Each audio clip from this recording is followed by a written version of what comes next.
Are you all set and ready?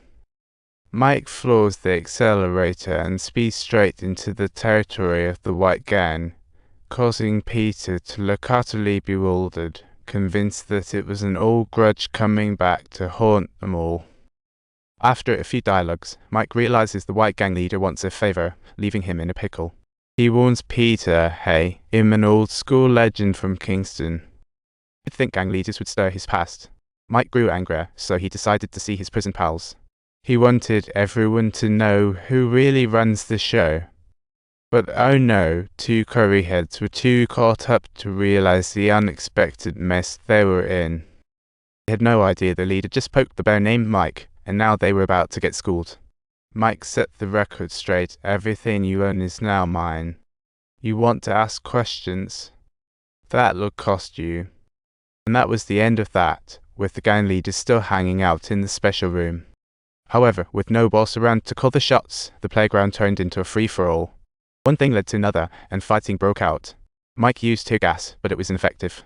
The inmates were fired up, and suddenly the playground was a scene out of a war zone. Some white inmates took advantage of the chaos and grabbed a black gang member. Talk about a bad time. Meanwhile, Mike got a message directing him to lock onto a white inmate. But wouldn't you know, he misfired, killing the black gang member seeing Ube's moment. The black gang leader found out and went ballistic, calling Mike over in a fit of rage. He straight up went to town on Mike. And to make matters worse, Mike didn't even protect his guys during the white gang's attacks, he even shot at them from behind. Clearly, this was a huge betrayal of the friendly agreement. Trust was out the window. Even though Mike tried to smooth things over, the black gang wasn't going to let this slide. Meanwhile, the white gang leader was smug, thinking they taught Mike and the black gang a lesson despite his men being locked up. Mike knew if things got worse, it would turn into chaos real quick. Just then, another crisis crept up on him. One day, when Mike returned, a stunning young lady walked in, claiming she was sent by Milo. She said the previous issue with the loot was all because of Mike's brother, and she's here to play peacemaker. Mike chuckled, knowing Milo's up to no good. His brother's death, a no-touch zone. So, despite his annoyance, he graciously declined her offer. But clearly Milo was letting this go. The blonde girl reported, and new plans were in motion.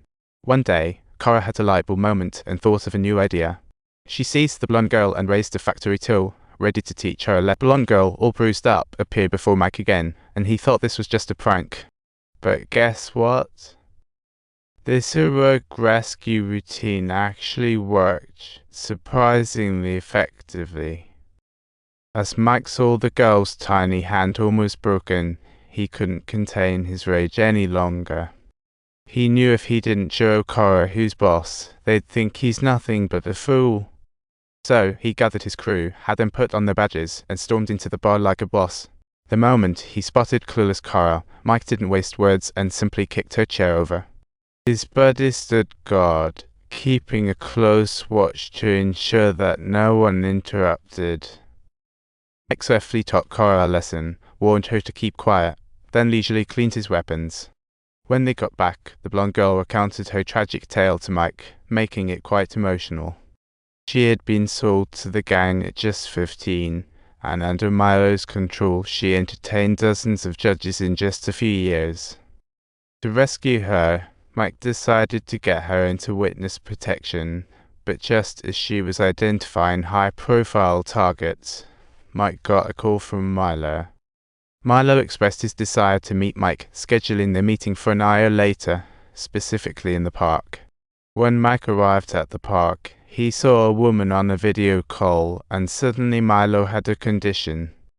She expected Mike to help her out, in exchange for letting the girl go. She then showed Mike that each and every one of her crew had trackers on them.